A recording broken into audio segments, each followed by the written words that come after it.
Hello दोस्तों, नमस्कार। BPSC मस्ती एकेडमी में आप सभी दोस्तों को नमस्कार। आज मैं लेके आया हूँ जीव विज्ञान से संबंधित पार्ट थर्ड दोस्तों। पार्ट 3 है 3 नंबर का, और इससे पहले पार्ट 1 और पार्ट 2 दो गो आपको डिस्क्रिप्शन बॉक्स में लिंक दे दिया जाएगा, जहाँ से आप देख सकते हैं दोस्तों। और ये 9,500 क्वेश्चन का प्रैक्टिस चल रहा है, जो आप देखना ना भूलें, है ना।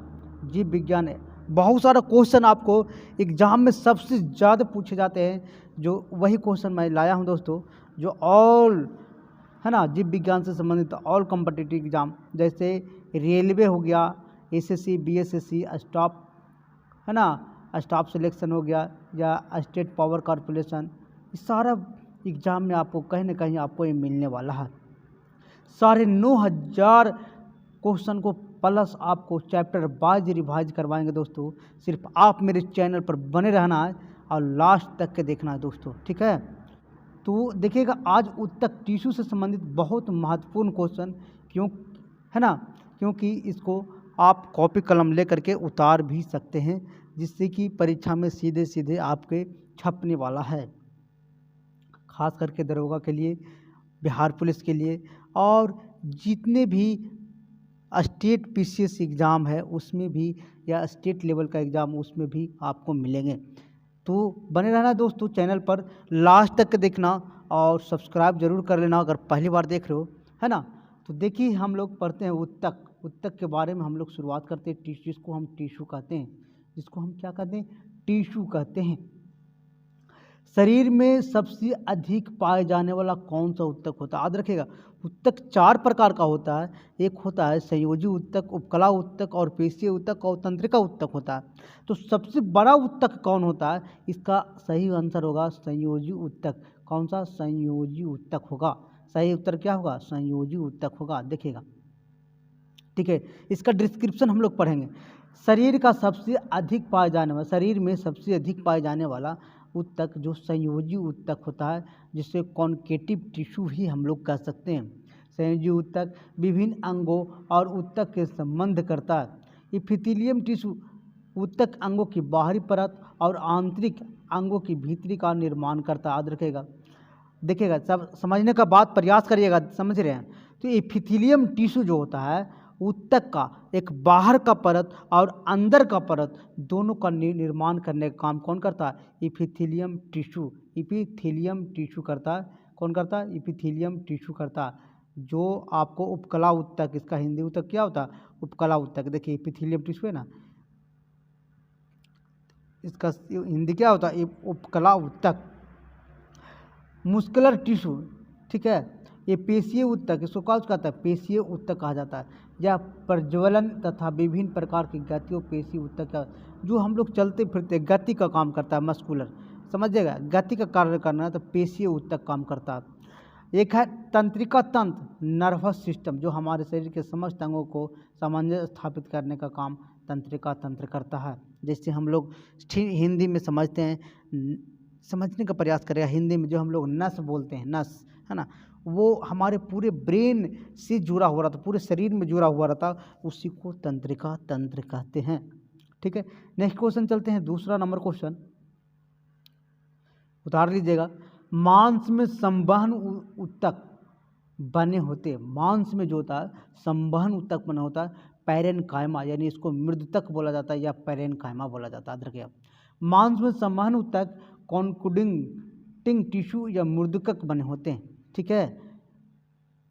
इसको हम विश्लेषण देखेंगे। दूसरा स्थूलकोण उत्तक, इसका भी समझिएगा, यह पत्ती और तना में पाया जाता है। याद रखिएगा, पूछेगा बार बार क्वेश्चन कि पत्ती और तना में कौन सा उत्तक पाया जाता है, तो स्थूलकोण उत्तक। प्लांट की बात बता रहा, मैं प्लांट के बात बता रहा हूँ, ठीक है।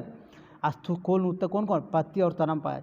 इस उत्तक के दीवार सेलुलोज का बना होता है। सेलुलोज का क्या मतलब होता है दोस्तों? ठेठ भाषा में समझने का प्रयास करिएगा। जो लकड़ी हम लोग देते हैं, लकड़ी देखते हैं, या कच्चा बांस देखते हैं, या कच्चा लकड़ी देखते हैं, उसी को सेलुलोज कहा जाता है। मोटी हो जाती है, या पौधों और को आंतरिक सहारा प्रदान करती है। देखिए कोई भी लकड़ी जब आंतरिक सहारा प्रदान कब करेगा, जब ऊपर से नीचे मोटा रहेगा तभी ना प्रदान करेगा। जो लकड़ी हम लोग बोलते हैं उसी को सेलुलोज बोलते हैं। इस उत्तक में इलास्टिक के गुण पाया जाता है। याद रखिएगा, इस उत्तक में कौन सा गुण पाया जाता है? इलास्टिक का गुण पाया जाता है। इलास्टिक का गुण पाया जाता है जो आंधी तूफान में पत्ती एवं तना टूटने को बचाने का काम करता है। क्या पाया जाता है? कितनों आंधी आए तूफान आए सब क्या करता है? बचाने का काम करता है। इसमें क्या पाया जाता है? इलास्टिक का गुण पाया जाता है। कुछ पाया जाता है, याद रखिए। स्थूल कोण उत्तक पत्ती और तना में पाया जाता है, इस बात को याद रखिए। यह सेलुलोज का बनाता है, इसमें कौन सा? इलास्टिक का गुण पाया जाता है। तीसरा नंबर क्वेश्चन देख लेंगे। फाइलम खाद्य पदार्थों को मुख्य स्थानांतरित करता है, मैंने किस रूप में करता है? तो याद रखिएगा फाइलम जो है सुक्रोज के रूप में करता है। कौन से रूप में? सुक्रोज के रूप में करता है फाइलम। याद रखिए वेरी वेरी इंपॉर्टेंट क्वेश्चन है, ठीक है। पौधों में जो खाद्य पदार्थ के रूप में करता है सुक्रोज के रूप में। सुक्रोज के रूप में फाइलम खाद्य पदार्थों को मुख्य स्थानांतरित करता है, आगे बढ़ाने का काम करता है। फ्रैक्टोज प्राकृतिक रूप से सबसे अधिक मीठा हो जाता है। याद रखिएगा फ्रैक्टोज जो होता है प्राकृतिक रूप से सबसे अधिक मीठा होता है। फ्रैक्टोज क्या होता है? मीठा होता है, ठीक है। और शहद में पाया जाता है सबसे अधिक, ठीक है। फोटोसिंथेसिस के द्वारा निर्मित कार्बोहाइड्रेट स्टार्च, जिसको स्टार्च के रूप में पौधों की जड़ तथा तना में संचित रहता है। देखिए जब प्रकाश संश्लेषण का क्रिया करता है तो क्रिया करने के बाद कार्बोहाइड्रेट जो होता है, जो एक कार्बोहाइड्रेट, याद रखिए कार्बोहाइड्रेट जो होता है स्टार्च के रूप में पौधे की जड़ जो निचली भाग होता है और तना जो ऊपर वाला भाग होता है, ये दोनों में क्या होता है? संचित रहता है। कौन कौन रहता है? कार्बोहाइड्रेट रहता है, इस बात को समझिएगा। और स्टार्च कार्बोहाइड्रेट तो हो ही गया, स्टार्च है ना, जड़ और तना में संचित रहता है, ठीक है, याद रखिए। अब आते हैं 4 नंबर क्वेश्चन हम लोग देखेंगे। अधिकांश स्वपोषी पादप ऊर्जा किस रूप में संचय करता है? तो याद रखिएगा स्टार्च के रूप में संचय करता है। किस रूप में? आप इसका नाम समझिएगा, जैसे हम लोग चावल बनाते हैं तो मार गिरता ना, इस प्रकार का हुआ, क्या हुआ? कार्बोहाइड्रेट का काम हुआ है। तो उसी तरह से स्टार्च होता है। तो स्वपोषी पादप ऊर्जा किस रूप में संचय होता है? स्टार्च का होता है। अधिकांशतः स्वपोषी ऑटोट्रोफ्स जिसको पादप ऊर्जा को स्टार्च के रूप में संचय करता है। याद रखिएगा कौन रूप में? स्टार्च के रूप में संचय करता है। 1 ग्राम प्रोटीन से 4.2 कैलोरी उत्पन्न होता है, ऊर्जा उत्पन्न होता है। याद रखिएगा, ये भी याद रखिएगा, very very important question. 1 gram protein से कितना ग्राम? 4.2 कैलोरी ऊर्जा प्राप्त होती है। प्रोटीन उत्तक कोशिका को वृद्धि और विकास में सहायता करता है। प्रोटीन क्या करता है? उत्तक जो प्रोटीन जो होता है कोशिका को वृद्धि और विकास में सहायता करता है। 5वां नंबर आते हैं। उत्तक से संबंधित बहुत सारे क्वेश्चन है ना। हम लोग 5 नंबर का क्वेश्चन देखेंगे। कितना नंबर? 5 नंबर क्वेश्चन देखेंगे, ठीक है। पौधों में जल संवहन किसके द्वारा होता है? तो याद रखिएगा जाइलम के द्वारा होता है। ये सब वेरी वेरी इंपॉर्टेंट क्वेश्चन आप नोट कर लीजिएगा, क्योंकि नोट कर लीजिएगा तभी आपका आने वाली प्रतियोगिता परीक्षाओं में धरा जाएगा। दोस्तों पौधों में जल का जो संवहन होता है किसके द्वारा होता है? जाइलम के माध्यम से होता है। पौधों में जल का संवहन जाइलम द्वारा होता है। कैम्बियम एक उत्तक है। कैम्बियम क्या है? एक उत्तक है, पौधे के विकास में सहायक होता है। याद रखें ये भी, कैम्बियम भी क्या है? एक उत्तक है जो पौधों को विकास में सहायता होता है। लेकिन जल का कहेगा तो जैसे जल जैसे जाइलम, जैसे जल जैसे जाइलम, ठीक है। अब आते हैं 6 नंबर क्वेश्चन, है ना। बने रहना चैनल पर दोस्तों, पहली बार आए हैं तो सब्सक्राइब कर लेना और लाइक भी और शेयर कर देना। पौधों को वह भाग जो पानी एवं विलेय को जड़ से पौधों को अनेक भाग ले जाता है, वह पौधों का वह भाग जो पानी एवं विलेय को जड़ों से पौधों के अनेक भागों तक ले जाता है। तो याद रखिए इसको क्या कहा जाता है? जानते हैं? इसको कहा जाता है जाइलम। क्या कहा जाता है? जाइलम। याद रखें जड़ से ऊपर की ओर तना में अनेक शाखाओं में ले जाता है ना। तो वो क्या करता है? जाइलम। पौधों को वह भाग जो पानी के विलेय को जड़ से पौधों के अन्य भागों में ले जाता है उसे जाइलम कहते हैं। पौधों में जल और खनिज लवण संवहन जाइलम के द्वारा होता है। याद रखिए जल तो होबे करता है, इधर खनिज लवण भी है, दोनों में, ठीक है। जल और खनिज लवण दोनों है, समझने का बात प्रयास करिएगा, ठीक है। अब 7 नंबर क्वेश्चन हम लोग आते हैं। पौधों में जल की ऊपर की ओर गति कहलाता है। पौधों में जल की, है ना, ऊपर की ओर गति कहलाता है, तो याद रखिएगा रसारोहण गति कहलाता है, रसारोहण गति। इस बात ध्यान देगा। पौधा जब है, देखिएगा कोई भी अगर सूखा पौधा लीजिएगा ना, तो सूखा पौधा लीजिएगा, कवर दीजिए जरी से, और उसके बाद कोई एक बोतल लीजिए और उसमें भर दीजिए पानी भर दीजिए और रंग डाल दीजिए, तो लाल हो जाएगा। और उसके बाद उस जरी को साफ करके अब पौधे को तकिएगा, वो पौधे जितना भाग है ना, जड़ से लेकर ऊपर तक लाल हो जाएगा, माने रसारोहण का क्रिया कर जाएगा, ऊपर की ओर ले जाएगा। समझने के बाद, तो पौधों में जल की ऊपर की गति को रसारोहण, है ना, एसेंट ऑफ सैप कहलाता है। पत्तियों में अस्टोमा रंध्र पाया जाता है, याद रखिएगा, पत्ती में कौन सा अस्टोमेटा रंध्र पाया जाता है, जिसके द्वारा बाष्पोत्सर्जन की क्रिया होता है। बाष्पोत्सर्जन की दर को पोटोमीटर द्वारा मापा जाता है, ये भी याद रखिएगा, पोटोमीटर के द्वारा मापा जाता है। किसको? बाष्पोत्सर्जन की दर को पोटोमीटर के द्वारा। पत्ती में क्या पाया जाता है? अस्टोमेटा रंध्र पाया जाता है, इस बात को नोट कर लीजिएगा, ठीक है। और रसारोहण का क्रिया क्या होता है ना, जड़ से क्या होता है, पानी ऊपर की ओर जाता है। अब 8 नंबर क्वेश्चन हम लोग देखेंगे, ठीक है। पौधों की लंबाई वृद्धि के लिए आवश्यक नहीं है, पौधों की लंबाई के लिए आवश्यक क्या नहीं है, तो सोडियम इसमें नहीं है, सोडियम नहीं है, ठीक है। पौधों की लंबाई के लिए कैल्शियम बहुत जरूरी है, फास्फोरस बहुत जरूरी है और नाइट्रोजन बहुत जरूरी है। पौधों की लंबाई में वृद्धि के लिए सोडियम आवश्यकता नहीं है दोस्तों, लेकिन कैल्शियम, फास्फोरस और नाइट्रोजन बहुत जरूरी है। अशुद्धि से पूर्ण रूप से मुक्त रूप से परम शुद्ध जल को क्या कहा जाता है, तो याद रखिएगा अशुद्ध जल कहा जाता है। क्या कहा जाता है? अशुद्ध जल कहा जाता है।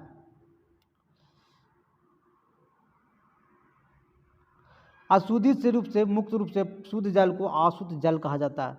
पौधों की चैलिन और नालिका कोशिकाओं में स्तनधारियों की लाल रक्त कोशिकाओं को संरचना एक विशेष समानता होती है, तो याद रखिएगा केंद्रक न्यूक्लियस की अनुपस्थिति।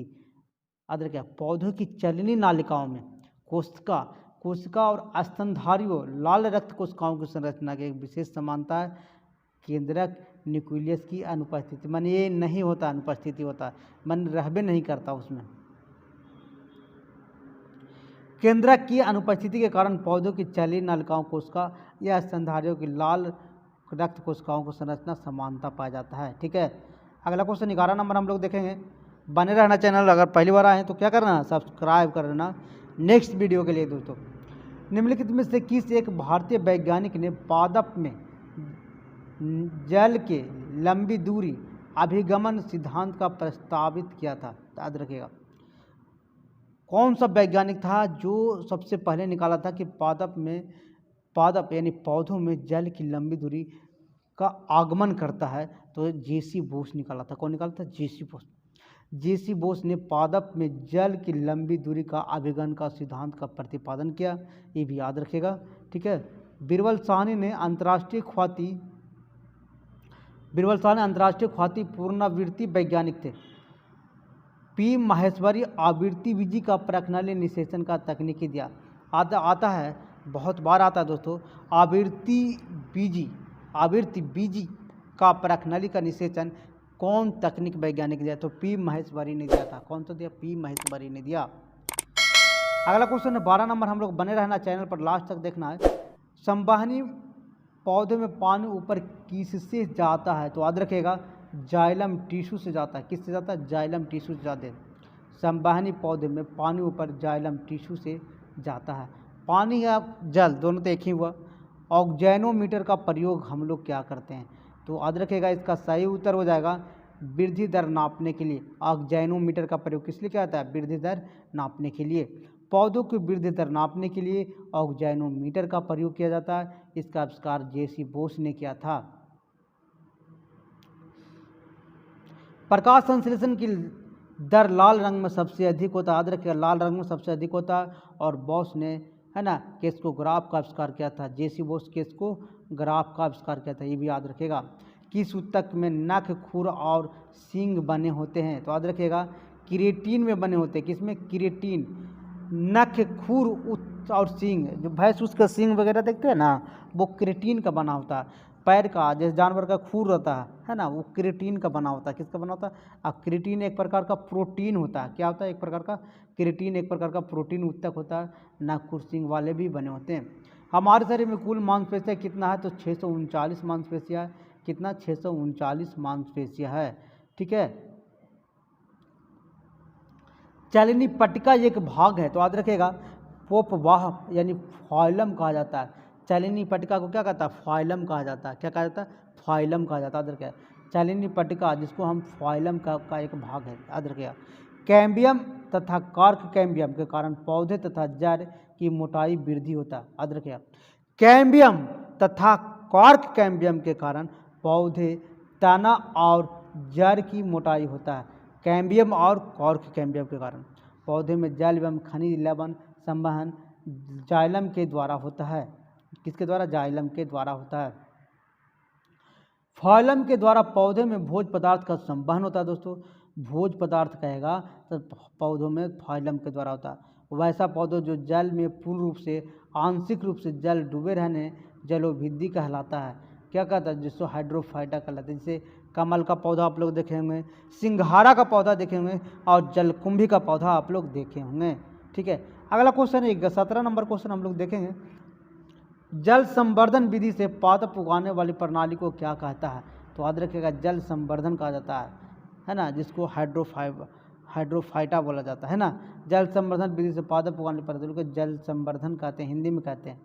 ठीक है, अगला नंबर 18 नंबर क्वेश्चन है द्विबीज तने में दारू और फाइलम के बीच की उपस्थित होता है। क्या होता है? तो याद रखिएगा कैम्बियम उपस्थित होता है। क्या होता है? एथा कैम्बियम उपस्थित होता है। यानी जाइलम और फाइलम, याद रखिएगा जाइलम और एक तरफ फाइलम और बीच का जो होता है ना, उपस्थित होता है कैम्बियम उपस्थित होता है। संवहन फूल में कैम्बियम पाया जाता है। याद रखिएगा इनके पुष्प 4 या 5 गुणांक में होते हैं। अगला क्वेश्चन है दोस्तों 19 नंबर क्वेश्चन है फन में दारू जाइलम है। याद रखिएगा फन में दारू जाइलम है। देखिए जाइलम के ही दारू कहा जाता है। याद रखिएगा बाह आदि दारुक में सबसे बाहरी कोशिका होता है। फाइलम का दूसरा नाम क्या है? तो याद रखिएगा बास्ट नाम है। बास्ट फाइलम का दूसरा नाम क्या है? बास्ट नाम है। क्या नाम है? बास्ट नाम है। फाइलम का दूसरा नाम क्या है? बास्ट है। उत्तक जन जिसके बाह त्वचा बनती है वह कहलाता है त्वचाजन कहलाता है। उत्तक संवर्धन का अवधारणा किसकी थी? तो याद रखिएगा दोस्तों इसका सही उत्तर हो जाएगा हाफ मिस्टर का। किसका? Half mister. उत्तक संवर्धन की अवधारणा किसकी थी? तो हाफ मिस्टर का था। किसका? Half mister. ठीक है, यह टिम थॉमस बोरोव ने दिया था।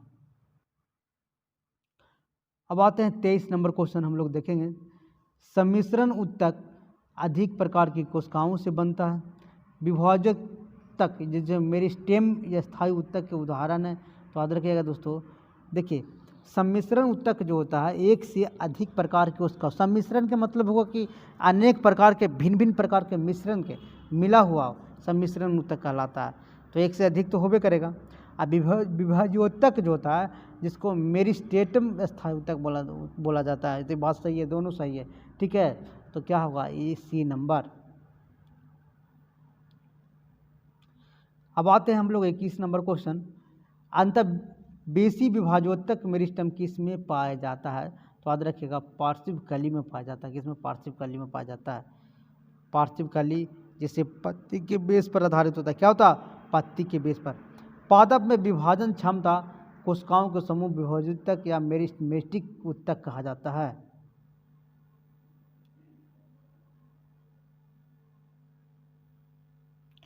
बहुत से तूर्ण की पत्तियां बलित और अनबलित होने से समर्थ होती है क्योंकि, तो याद रखिएगा दोस्तों उनके मधिर रागी घेरे और स्पंज पेरेन्काइमा में विभेदित नहीं होता। याद रखिएगा। ठीक है, अगला क्वेश्चन है एक मानव शरीर में अनैच्छिक मांसपेशियां कहाँ होती है? तो इसका सही उत्तर हो दिल में होता है। अनैच्छिक मांसपेशियां जिस पर हम कब्जा नहीं कर सकते हैं, अपने अनुसार नहीं चला सकते हैं, अपने इच्छा के अनुसार उसको नहीं रोक सकते हैं।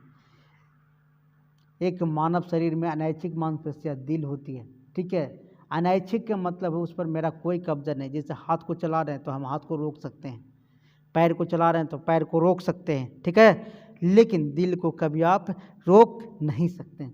यह दो प्रकार के ऐच्छिक और अनैच्छिक होता है। अनैच्छिक के मतलब उस पर मेरा अधिकार नहीं है, ऐच्छिक के मतलब उस पर मेरा अधिकार है। देखिएगा, कहने का मतलब ऐच्छिक क्रिया के लिए प्रत्ययन करना जो स्वतः नहीं हो सकता, जैसे चलना, बोलना, इस पर तो मेरा अधिकार है, बोल भी सकते हैं, नहीं बोल सकते, चल भी सकते हैं, नहीं चल सकते हैं। अनैच्छिक क्रिया अनचाहे होता, स्वतः उसे रोका नहीं जा सकता, जैसे छींकना कभी नहीं रोक सकते हैं, पलक झपकना ये कभी हम नहीं रोक सकते हैं, ये सब क्या है, हम लोग नहीं रोक सकते हैं। 27 नंबर क्वेश्चन हम लोग देखेंगे, मानव त्वचा की औसत मोटाई कितनी होती है?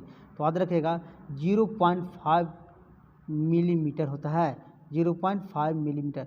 मानव त्वचा का जो मोटाई होता है 0.5 मिलीमीटर होता है। मानव शरीर की त्वचा की मोटाई 0.05 से लेकर 0.65 सेंटीमीटर तक होता है। यह मोटाई पलक पर सबसे कम और तलवे पर सबसे अधिक होता है। याद रखिए, पलक जो होता है ना वहाँ पर सबसे मोटाई कम होता है, लेकिन तलवा का मोटाई सबसे ज़्यादा होता है। याद रखिए जिसके मानव त्वचा की औसत मोटाई विकल्प में कोई नहीं है, छोड़िए। त्वचा शरीर का सबसे बड़ा अंग होता है। याद रखिए, त्वचा जो होता है हमारे शरीर का जो त्वचा, क्योंकि त्वचा के ही अंदर सारा बॉडी रहता है ना, तो सबसे बड़ा अंग कौन होता है? त्वचा होता है। त्वचा में पाई जाने वाली एक तेलीय ग्रंथि होता है जिसे श्वेत ग्रंथि, सीबम है ना, एवं पसीने स्रावन करते। सीबम क्या करता है? तेलीय ग्रंथि एवं श्वेत ग्रंथि दो होता है, जो सीबम एवं पसीने का स्रावन करता है। सीबम एवं पसीने का स्रावन माने बहाने का काम करता है। त्वचा क्या करता है कि त्वचा बाहरी संक्रमण से बचाता है। त्वचा कैंसर, रेडिएटिव पदार्थों से रोक सकता है। त्वचा कैंसर जो होता है, रेडियम जो होता है उसका जो प्रहार करता है या पराबैंगनी किरणें होता है, उससे भी कैंसर होने की संभावना बने रहता है। दोस्तों समझ रही है। अब 28 नंबर हम लोग क्वेश्चन आएंगे। कितना नंबर क्वेश्चन? 28 नंबर। निम्नलिखित में कौन सा मानव शरीर की परमाणु संरचना का एक हिस्सा नहीं है? तो इसका सही उत्तर हो जाएगा लेड। क्या? लेड नहीं है। हाइड्रोजन है ही है शरीर में, कार्बन है ही है शरीर में, फास्फोरस है ये, लेकिन सीसा हमारे शरीर में नहीं है। लेड मानव शरीर की परमाणु संरचना का हिस्सा नहीं है। लेड शरीर की में यदि वह हानिकारक माना जाता है, ठीक है, मानव शरीर में सोडियम रहता है, आयरन है ये, कॉपर है ये, जिंक है, आयोडीन है, potassium, calcium, phosphorus, magnesium, cobalt अल्प मात्रा में सब पाया जाता है। गर्भवती स्त्रियों को कैल्शियम और आयरन की कमी होता है। याद रखिए, गर्भवती स्त्रियों को कैल्शियम और आयरन का कमी हो जाता है। क्या होता है? कमी हो जाता है। ठीक है। अब अगला क्वेश्चन हम लोग देखेंगे।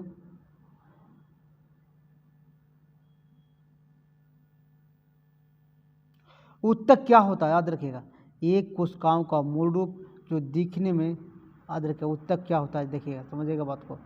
वे कोशिकाओं के मूल रूप से दिखने और कार्य करने की समान होती है। कोशिका जो होता है मूल रूप से दिखने और कार्य करने में समान होते हुए उत्तक कहलाता है। ठीक है, उत्तक कोशिकाओं का मूल रूप से दिखने और कार्य करने का समान होता है। ठीक है, उत्तक एक का अध्ययन क्या कहता है? हिस्टोलॉजी कहलाता है। उत्तक एक समान आपस में मिलती जुलती सेलों का समूह जिसकी सेलों एक समान कार्य करती है, उत्पत्ति के समान सेलों से होती है। विभिन्न उत्तक को मिलकर एक अंग का निर्माण होता है। जंतु उत्तक अधिकांशतः बहुकोशीय 4 प्रकार के उत्तक पाया जाता है। जंतु उत्तक में कौन कौन उत्तक को हम पढ़ा चुके हैं ऊपर में, देखिएगा। उपकला उत्तक जो एपिथेलियम उत्तक कहा जाता है ना, संयोजी उत्तक, तंत्रिका उत्तक और पेशीय उत्तक। याद रखिएगा, उत्तक कितने प्रकार के? 4 प्रकार के, उपकला, संयोजी, पेशी और तंत्रिका उत्तक। उत्तक शब्द का सबसे पहले प्रयोग विंचट ने दिया था, विंचटवा ने दिया था। उत्तक विज्ञान का जनक, फादर ऑफ हिस्टोलॉजी भी कहा जाता है उसी को।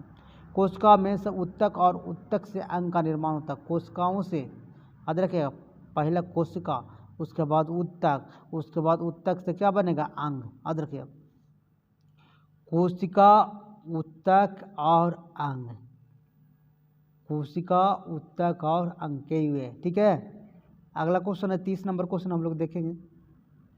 अस्थायी उत्तक के निर्माण के लिए एक अस्थायी संरचना और आकार क्रिया अपनाने की प्रक्रिया को क्या कहते हैं? तो विभेदन कहलाते हैं। समझने का बात प्रयास करिएगा।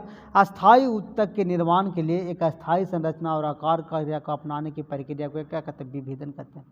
अस्थायी ऊतक के निर्माण अस्थायी संरचना आकार क्रिया अपनाने की प्रक्रिया को क्या कहते हैं? विभेदन कहते हैं। वसा संयोजी ऊतक गोलाकार और अंडाकार होता है, याद रखिए, याद रखिएगा दोस्तों। वसा जो होता है संयोजी ऊतक गोलाकार अंडाकार होता है। संयोजी ऊतक विभिन्न अंगों को ऊतक को उन्हें गुण सहारा प्रदान करता है।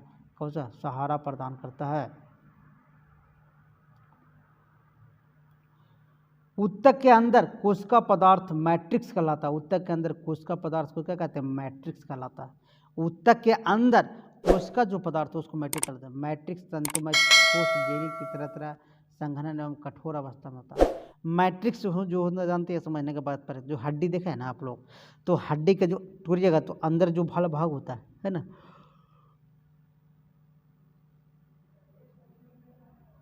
श्वेत तंतुमय ऊतक अत्यधिक मजबूत और आंशिक लचीले होता है।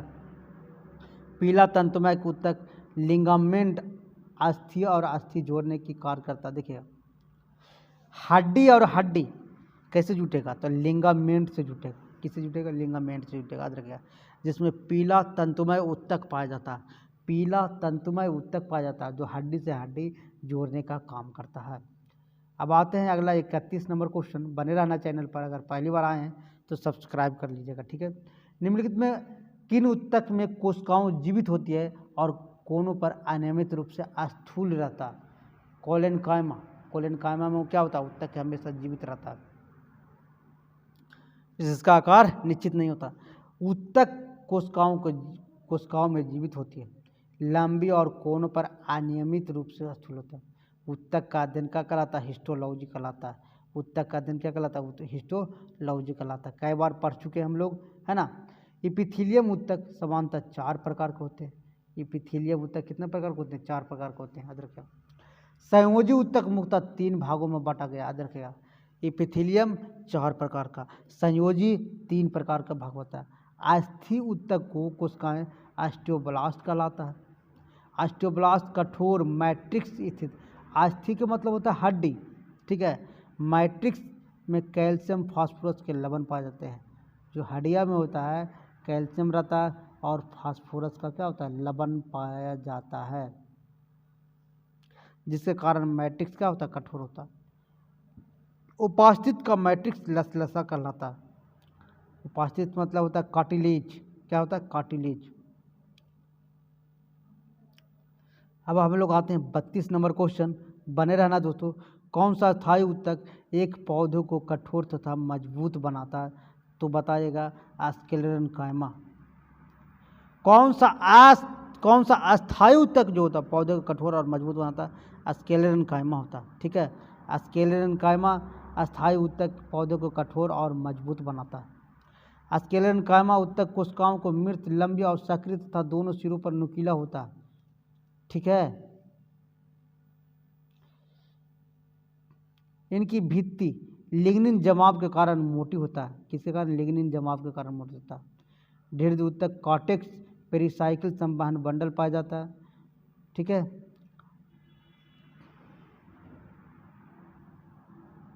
अगला नंबर 33 नंबर क्वेश्चन हम लोग देखेंगे। कौन सा पौधे के ऊतक कोशिकाओं को विभाजन में सक्षम है? माने पौधा का जो ऊतक होता है उसको विभाजन करने का कौन सा काम करता है? तो जिसको विभाज्योतक कहा जाता है। विभाज्य करेगा तो जो विभाज्योतक कहलाएगा।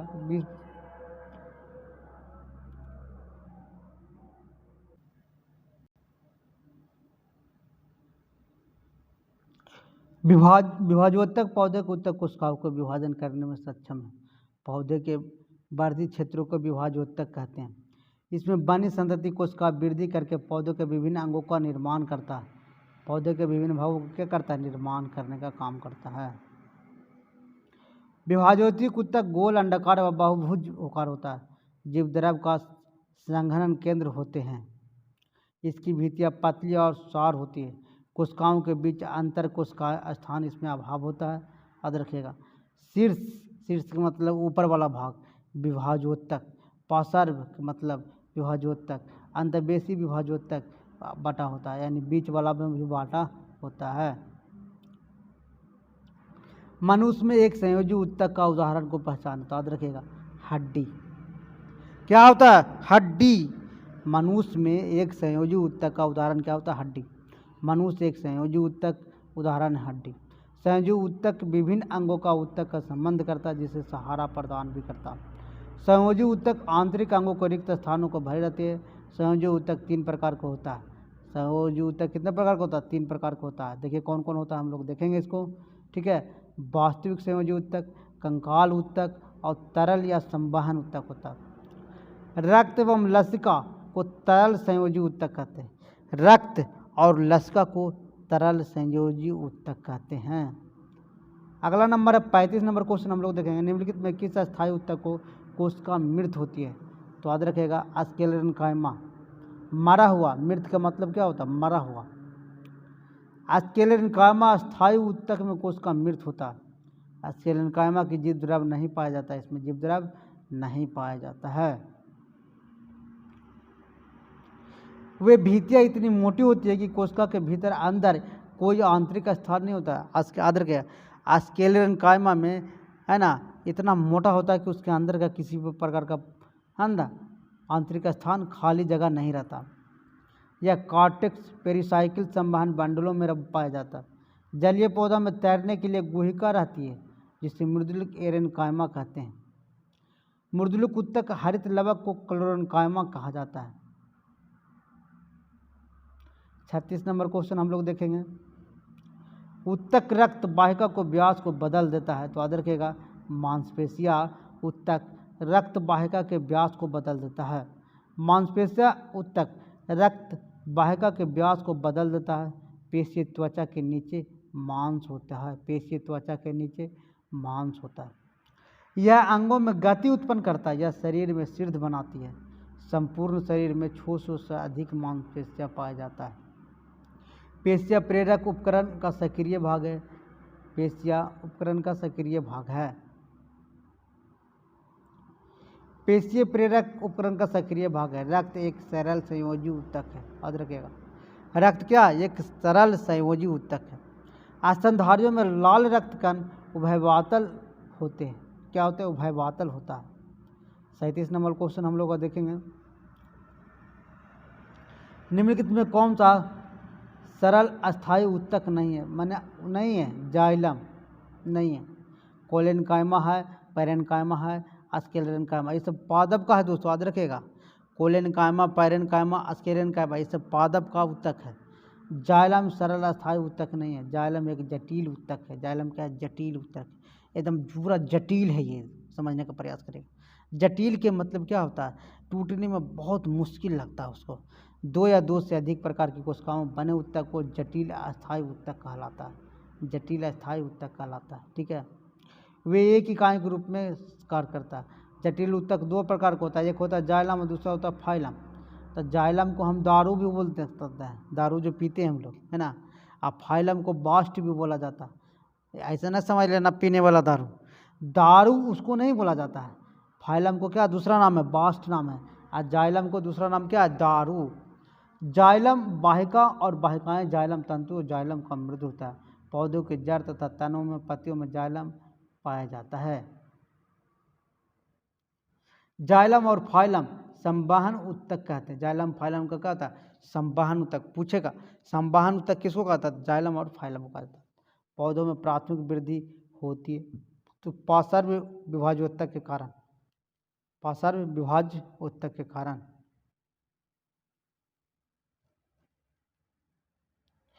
पौधों को प्राथमिक वृद्धि विभाज्योतक या शीर्ष विभाज्योतक से होता है। विभाज्योतक ऐसी सेल समूह होता है जिसमें बार बार सूत्री विभाजन की क्षमता होता है। याद रखिएगा सूत्री विभाजन क्या है, इसको भी बार बार पढ़िएगा। ठीक है, तो सूत्री विभाजन को जो क्षमता होता है जिसे विभाज्योतक कहा जाता है। विभाज्योतक की स्थिति आधार पर 3 भागों में बांटा गया है। शीर्ष के मतलब पौधा का जो ऊपरी वाला कली का जो भाग होता है उसको विभाज्योतक होता है, शीर्ष वाला विभाज्योतक। पार्श्व विभाज्योतक मतलब तो बीच वाला भाग होता है। और अंतर्वेशी विभाज्योतक मतलब होता है नीचे वाला भाग होता है। ठीक है, अब देखेंगे शीर्ष ऊतक जड़ और तने के शीर्ष भाग में उपस्थित होता है। लंबाई में वृद्धि का काम करता है।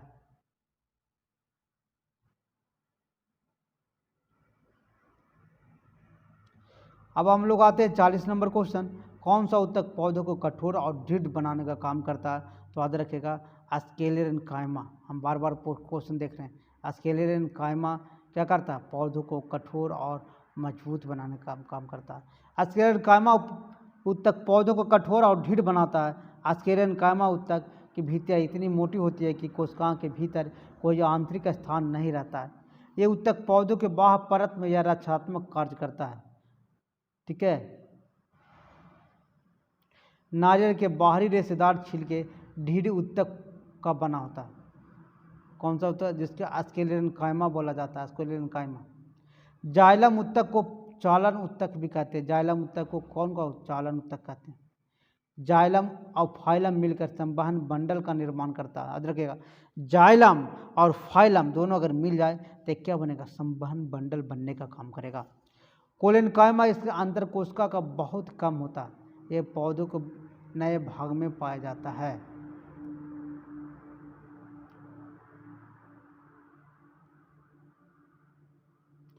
अधिकांश अंतरकोशीय प्रसारण के लिए कोशिका विरल रूप से संचरित होता है। तो याद रखिएगा पैरेनकाइमा।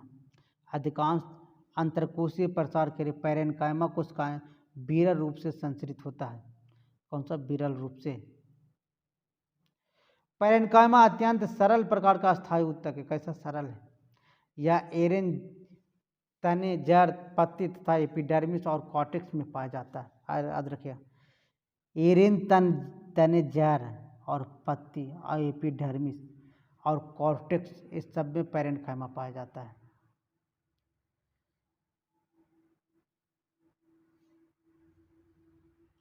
जलीय पौधे में तैरने के लिए गृहिकाएँ रहती है।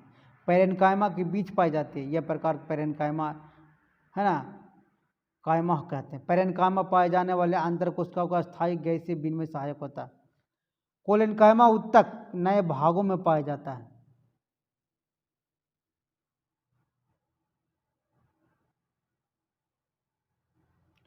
कौन सा सरल अस्थायी उत्तक नहीं है? तो याद रखिएगा जाइलम। ये क्वेश्चन आप लोग पढ़ चुके होंगे। ठीक है।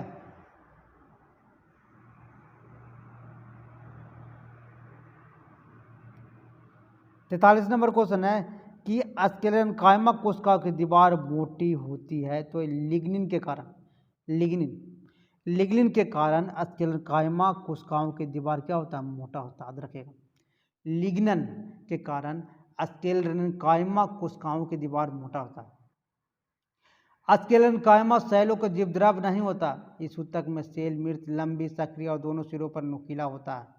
ठीक है। भित्तियाँ लिग्निन के कारण इतनी मोटी होती है कि कोशिका के भीतर कोई आंतरिक स्थान नहीं पाया जाता। इसकी भित्ति होता है लिग्निन।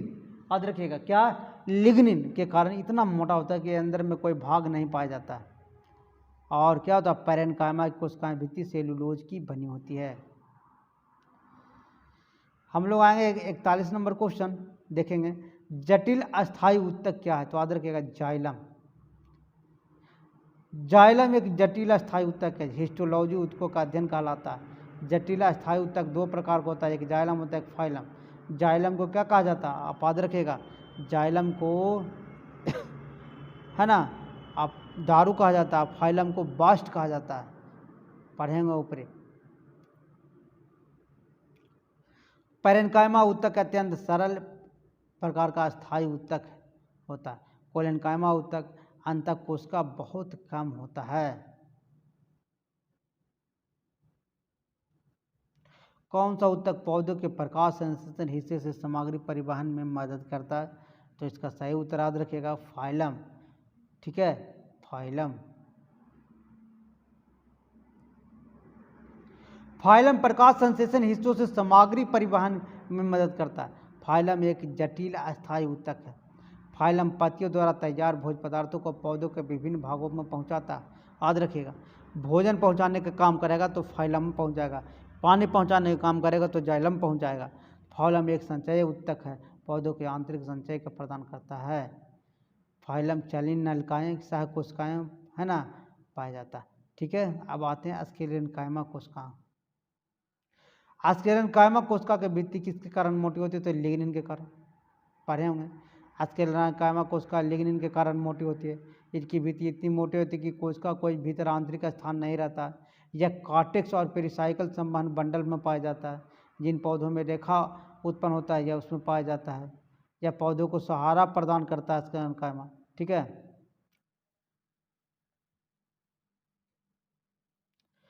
कौन सा उत्तक कोशिका का विभाजन सक्षम है? तो याद रखिएगा विभाजोत्तक, पढ़े होंगे आप लोग। विभाजोत्तक कोशिका विभाजन करता है। उत्तकों का अध्ययन हिस्टोलॉजी कहलाता है। उत्तक दो के कोशिकाओं विभाजन क्षमता के आधार पर दो प्रकार का हो जाता है, विभाजोत्तक उत्तक और अस्थायी विभाजोत्तक उत्तक, अस्थायी उत्तक, है ना। समझिएगा बात को। अगर पहली बार आए ना तो सब्सक्राइब कर लीजिए, लाइक कर दीजिए। विभाजोत्तक उत्तक ऐसी सेलों का समूह होता है जिसमें बार बार सूत्री विभाजन क्षमता होता है। यह उत्तक जीवित कोशिकाओं का बना होता है। प्रत्येक कोशिकाओं घने और कण कोशिका द्रव से भरा रहता है। हम लोग आते हैं 48 नंबर क्वेश्चन। मरुस्थलीय पौधों में एपिडर्मिस एक मोटी कोमल बाहरी परत होती है जिसे कहते हैं, तो याद रखिएगा क्यूटिन कहते हैं। क्या कहते हैं? क्यूटिन। मरुस्थलीय पौधे में एपिडर्मिस पर एक मोटी कोमल बाहरी परत होती है जिसे कहते हैं क्यूटिन कहते हैं। मरुस्थलीय पौधे एपिडर्मिस के एक मोटी कोमल बाहरी परत होती है जिसे क्यूटिन कहते हैं। ड्रीड उत्तक जीवद्रव नहीं होता परंतु इसकी भित्ति लिग्निन जमाव के कारण मोटी होता है। जेरोफाइटा उष्णकटिबंधीय मरुस्थल पाया जाता है। मरुस्थलीय वनस्पति जैसे खजूर, नागफनी, बबूल आदि होते हैं। जेरोफाइटा उष्णकटिबंधीय मरुस्थल वन में पाया जाता है। निम्नलिखित में कौन सा उत्तक अंतरकोशिकीय क्षेत्र का बड़ा होता है? तो अंतरकोशिकीय जो क्षेत्र का जो बड़ा होता है जो कौन होता है? स्क्लेरेनकाइमा होगा। इसका सही उत्तर क्या होता है? पैरेनकाइमा। अंतरकोशिकीय क्षेत्र बड़ा होता है, याद रखिएगा। अंतरकोशिकीय क्षेत्र क्या होता है? बड़ा होता है। इस उत्तक कोशिकाओं में संघन कोशिका द्रव एवं केंद्रक पाया जाता है। कोशिका के मध्य एक बड़ी रसधानी पाया जाता है। कुछ पैरेनकाइमा क्लोरोफिल पाया जाता है जिसके कारण प्रकाश संश्लेषण क्रिया संपन्न होता है। देखिए याद रखिए, कुछ पैरेनकाइमा में क्लोरोफिल पाया जाता है इसलिए प्रकाश संश्लेषण का क्रिया करता है। उत्तक को हरित उत्तक के पैरेनकाइमा कहते हैं। जलीय पौधों में तैरने के लिए गिरिकाएँ रहती है जो मृद के बीच पाया जाता है, मृदक के बीच पाया जाता है। 50 नंबर क्वेश्चन हम लोग देखेंगे। जंतु कोशिका में वृक्क यानी समर्थन प्रदान करने के लिए एपिथेलियम इसकी आंतरिक परत निर्मित करता है। किसके कारण? है ना, तो आयफ फल की यानी कुवाइडल के कारण, ठीक है। जंतु कोशिकाओं में वृक्क या आंतरिक समर्थन प्रदान करने के लिए कुवाइडल एपिथेलियम इसकी आंतरिक परत निर्मित करता है। जंतु में 4 प्रकार का उत्तक पाया जाता है, याद रखें। एक एपिथेलियम, संयोजी, पेशी और तंत्रिका उत्तक होता है, ठीक है। एपिथेलियम उत्तक होता है 4 प्रकार का होता है, जैसे सल्की होता है, सल्की एपिथेलियम होता है, सल्काभ एपिथेलियम, स्तंभकार एपिथेलियम होता है, क्यूबॉइडल एपिथेलियम होता है, पछवाबी या पछवब एपिथेलियम होता है, ठीक है। क्यूबॉइडल एपिथेलियम उत्तक की कोशिका एक घनाकार होता है, याद रखेगा। प्रत्येक कोशिका में एक स्पष्ट गोलाकार केंद्रक होता है। ये उत्तक लार ग्रंथि, श्वेत ग्रंथि, नलिकाएं ग्रंथि में पाया जाता है। नारियल की छाल निर्माण की कौन सा उत्तक करता है? तो याद रखिएगा स्क्लेरेनकाइमा। नारियल की छाल का निर्माण स्क्लेरेनकाइमा उत्तक के द्वारा होता है। स्क्लेरेनकाइमा उत्तक कोशिकाएं मृत, लंबी, सक्रिय तथा दोनों सिरों नुकीली होती है। ये भित्तियाँ इतनी मोटी होती है कि इसका आंतरिक भाग स्थान नहीं रहता।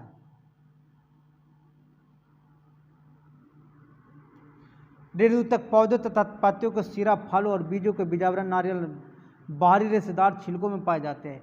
ड्रीड उत्तक जिन पौधों में रेशा उत्पन्न होता है उसमें स्क्लेरेनकाइमा भारी मात्रा में पाया जाता है। स्क्लेरेनकाइमा, याद रखिएगा, जो पौधा में रेशा उत्पन्न होगा तो उसमें क्या पाया जाएगा? स्क्लेरेनकाइमा पाया जाएगा। एरेनकाइमा अत्यंत सरल प्रकार का अस्थायी उत्तक होता है, सरल प्रकार का अस्थायी उत्तक होता है। अब आते हैं हम लोग 52 नंबर क्वेश्चन, आगे बढ़ जाते हैं दोस्तों। 53 नंबर से शुरू करते हैं, ठीक है। उत्तक के निर्माण में मृत कोशिकाओं को संयोजन होता है, तो याद रखिएगा स्क्लेरेनकाइमा।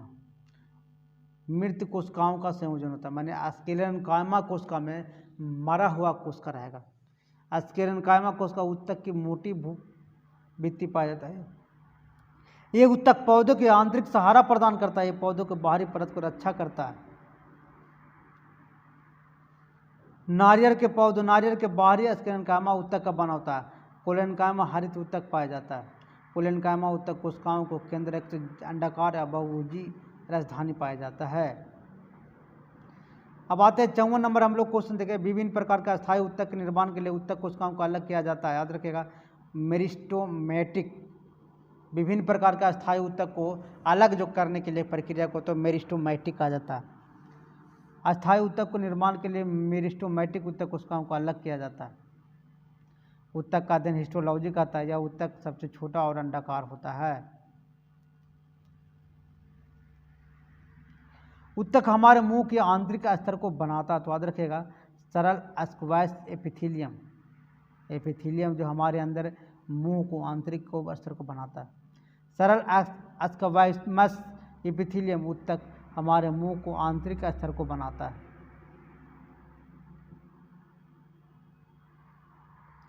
सल्की या सल्काम एपिथेलियम ऐसी उत्तक कोशिका जो चपटी और अत्यधिक पतली होता है।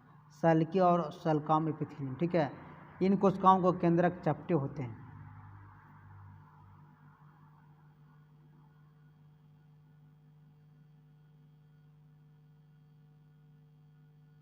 इस प्रकार का उत्तक की कोशिकाएं फर्श और दीवार पर लगी चपटी ईंट की तरह दिखती है। सल्काभ एपिथेलियम त्वचा की बाहरी परत पर पाया जाता है। सल्काभ एपिथेलियम त्वचा की क्या होता है, बाहरी परत पर पाया जाता है। इसके अलावा उत्तक मुख गुहा, जीहा, ग्रासनल या हरनल का स्तर होता है। ये फेफड़ा वायुकोश में पाए जाते हैं। जो स्तंभकार एपिथेलियम छोटी आंत को भीतरी स्तर में पाया जाता है। स्तंभकार एपिथेलियम। अब आते हैं 56 नंबर क्वेश्चन। त्वचा के नीचे और आंतरिक अंगों के बीच कौन सा उत्तक पाया जाता है, तो वसा। त्वचा के नीचे और आंतरिक अंगों के बीच कौन सा उत्तक पाया जाता है, तो याद रखिएगा वसा पाया जाता है। त्वचा के नीचे और आंतरिक अंगों के बीच का वसा उत्तक बनता है। वसा एक संयोजी उत्तक है, याद रखिएगा। वसा संयोजी उत्तक है, गोलाकार अंडाकार कोशिकाओं में पाया जाता है।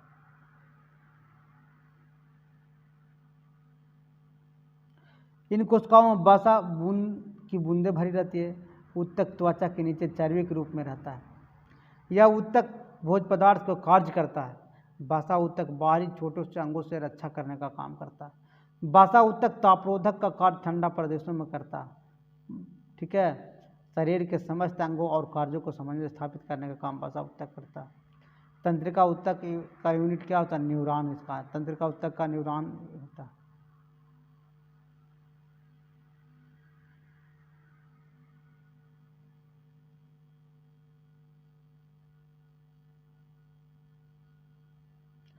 हम लोग देखें सरल अस्थायी उत्तक समरूप कोशिका का बना होता है, जो 3 प्रकार का होता है। मृदुलक उत्तक, स्थूलकोण उत्तक और ढीली उत्तक, है ना। मृदुलक उत्तक कोशिका भितली पतली एवं चौड़ी होता है। तो ठीक है दोस्तों, अगर ठीक है दोस्तों, अगर वीडियो अच्छा लगे तो लाइक और शेयर सब्सक्राइब जरूर कर दियो। Thank you. ठीक है, नेक्स्ट पार्ट 4 में हम लोग मिलेंगे जल्द।